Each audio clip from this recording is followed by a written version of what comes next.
17, father's gone. I've had one semester of the Detroit Institute of Technology, and I take a break. I drop out. It's February. I only missed a month, but with my dad, it was just too much, so I dropped out. It was time to take a break and go out on my own. That summer, my good buddy Bob Kosak and I went to visit my brother in San Francisco, and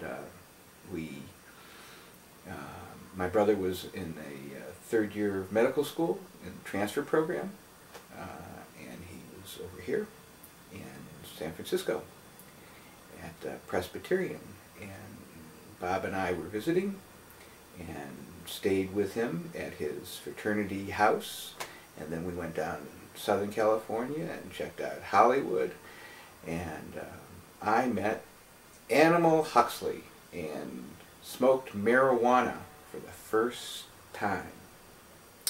I didn't know very much about drugs other than you take pills, you get a prescription for drugs, and you take them and they make you feel better.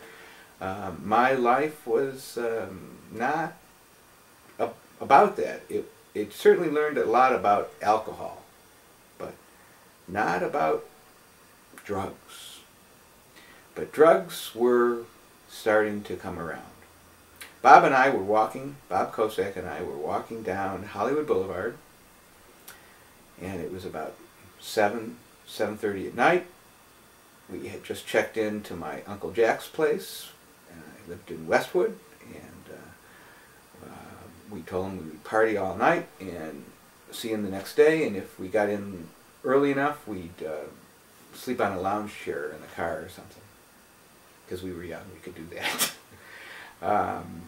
So we were walking down Hollywood Boulevard, and there's this fabulous blonde, long blonde-haired woman wearing black and white patent leather checks. The top was a different size check than the bottom, and she was really stunning, stunningly, mildly different. Since I was a film buff, even in those days, I could recognize a Douglas Fairbanks Sr. Kid. I believe the movie was the something detective, and it was all about a detective that was addicted to cocaine early on. Anyhow, cocaine was not our drug. We knew nothing about drugs. But Animal Huxley, this gal, we followed her and we talked to her, and she said, "I'm going to get some food, you can come with me." And she invited the two of us with her. And Animal Huxley was fabulous. She was the niece of Aldous and Julian Huxley. She was the girlfriend of Bob Dylan, and Bob Dylan had written a number of tunes about her. At the ripe old age of 17, and I kind of was interested that she was the same age as me. At that ripe old age, she'd already been married once, had a PhD, and had electroshock treatment. Wow, what a woman. Anyhow, she takes us to this pantry place, and she orders a piece of apple pie and a side order of parsley. And she turned to my friend Bob and she said, "Do you know the difference between parsley and pussy?" And Bob, man, he was a little shaken up about it. I was certainly shaken up. We didn't know the answer, and she looked at us and she said, with a big grin on her face, she said, "Hardly anybody eats parsley." And then she picked up a piece of parsley and started eating it.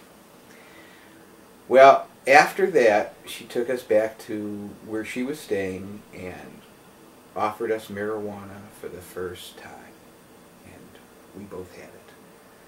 By God, what a outrageously... I smoked tobacco, and it was very harsh on my throat.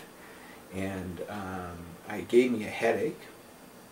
And I remember everything was turning around.